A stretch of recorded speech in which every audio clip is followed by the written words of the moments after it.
മത്തായി സുവിശേഷം 1-ാം അധ്യായത്തിന്റെ 18 മുതലുള്ളതായി വായിക്കുമ്പോൾ എന്നാൽ യേശുക്രിസ്തുവിന്റെ ജന്മം ഈ വർണ്ണമായിരുന്നു.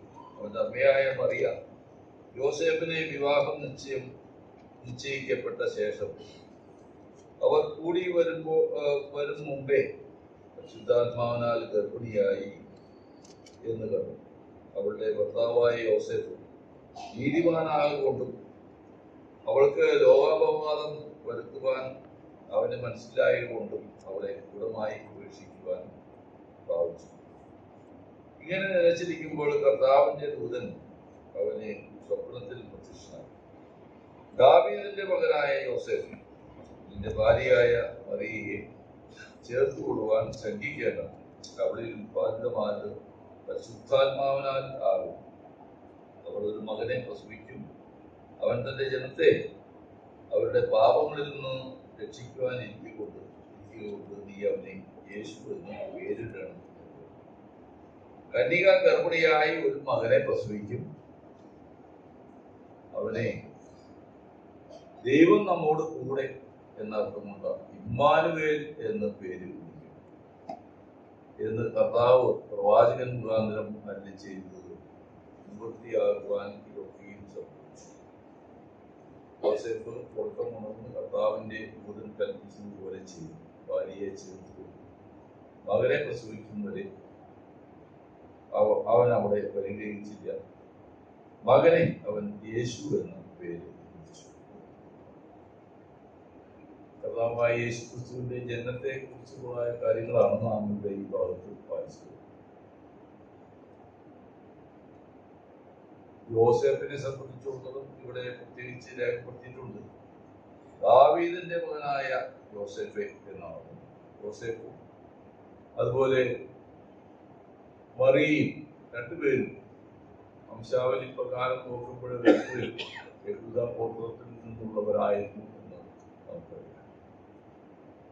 അവിടെ ഉണ്ടായിരുന്നതായ രാജാവ് ആകട്ടെ ഹെരോദ രാജാവ്. ആ രാജാവ് അവൻ ശരിക്കും പറഞ്ഞു കഴിഞ്ഞാൽ യഹൂദ ഗോത്രത്തിനുള്ളവനല്ല, ഏദോമിനായിരുന്നു എന്ന് നമുക്ക് അവന്റെ ചരിത്രം പരിശോധിക്കുമ്പോൾ കാണുവാൻ കഴിയും.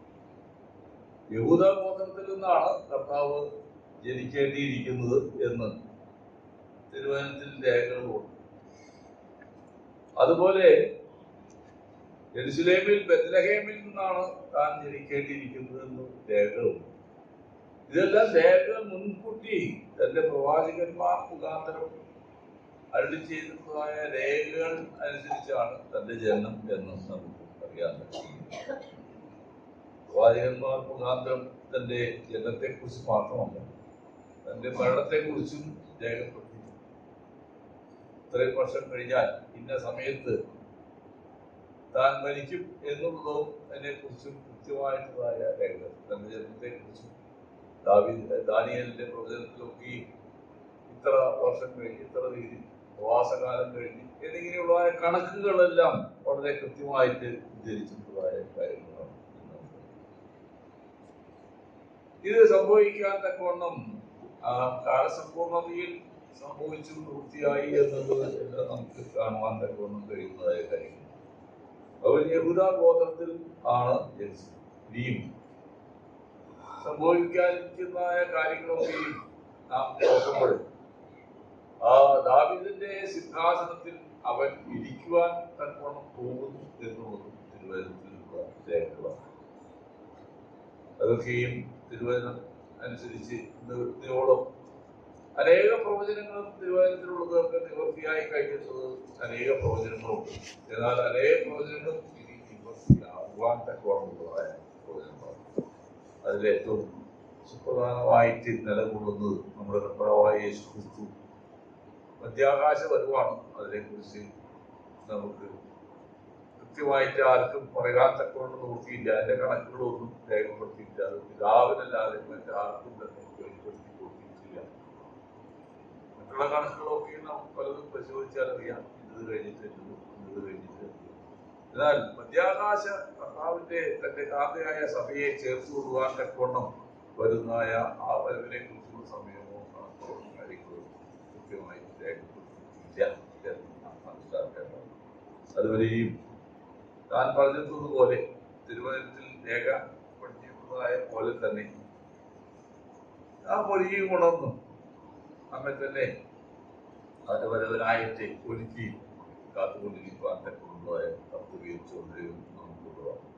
എന്നാൽ ഇന്ന് രാവിലെ നാം ഇവിടെ കൂടി വന്നിരിക്കുന്ന കർത്താവിന്റെ കൽപ്പനയനുസരിച്ച് അവന്റെ ഓർമ്മയ്ക്കായിട്ട് ഇന്ന് ഈ അപ്പീയങ്ങളിൽ കൂടി നാം അനുസ്മരിക്കുകയാണ് ചെയ്യുന്നത്. താൻ ഈ ഭൂമിയിലെ ജാതനായത് നമ്മുടെയൊക്കെയും രക്ഷയ്ക്കായിരുന്നു എന്ന് നാം പറയും. എന്നാൽ താൻ കൃത്യമായിട്ട് ആ സമയത്ത് സമയം വന്നപ്പോൾ അവൻ കുരിശിൽ മരിച്ച് അടക്കപ്പെട്ട് മൂന്നാം നാൾ താൻ പറഞ്ഞതുപോലെ ഉയർത്തെഴുന്നേറ്റ് ഇന്ന് സ്വർഗത്തിൽ ഭാഗത്ത് പിതാവിന്റെ സന്നിധിയിൽ നമുക്കായി പക്ഷപാതം ചെയ്തുകൊണ്ട് സേവനമുണ്ടാക്കുന്നതിനായി തന്റെ ശിഷ്യന്മാരോട് കൽപ്പിച്ച് ഞാൻ വരുന്നത് വരെയും എന്നെ ഓർമ്മിക്കാൻ രാവിലെ ആ ഓർമ്മയ്ക്കായിട്ട് കൂടി വന്നിരിക്കുന്നതായി സന്ദർഭത്തിൽ കർത്താവിനെ ആരാധിക്കുവാനും സ്തുതിക്കുവാനും മഹത്വപ്പെടുത്തുവാനും അവനെ വന്ദിക്കുവാനും ആയിട്ട് കൂടി വന്നിരിക്കുന്ന നമ്മുടെ ഓരോരുത്തരുടെ ഹൃദയത്തിൽ നിറഞ്ഞു നിൽക്കുന്നത് അവൻ നമ്മോട് കാണിച്ചതായ നാം അനുഭവിക്കേണ്ടിയിരുന്നതായ മരണം അവൻ ആസ്വദിച്ചു. തന്റെ കൈകാലുകളിൽ ആണികൾ തറയ്ക്കപ്പെട്ടു മരത്തോട് ചേർത്ത് അടിച്ചു. അവന്റെ കൈകൾ മരത്തോട് ചേർത്ത് അടിച്ചു. രണ്ട് കള്ളന്മാരുടെ നടുവിൽ ഏറ്റവും മുഖ്യ കളരെ പോലെ താൻ തൂങ്ങപ്പെട്ടു മരിച്ചു. തന്റെ വിലാപുറത്ത് ഏറ്റവും ഒടുവിലായിട്ട് കുന്തം കൊണ്ട് കുത്തി അതിൽ നിന്ന് രക്തവും വെള്ളവും ഒഴുകി നമുക്ക് വേണ്ടി സകല രക്തവും ചിന്തി.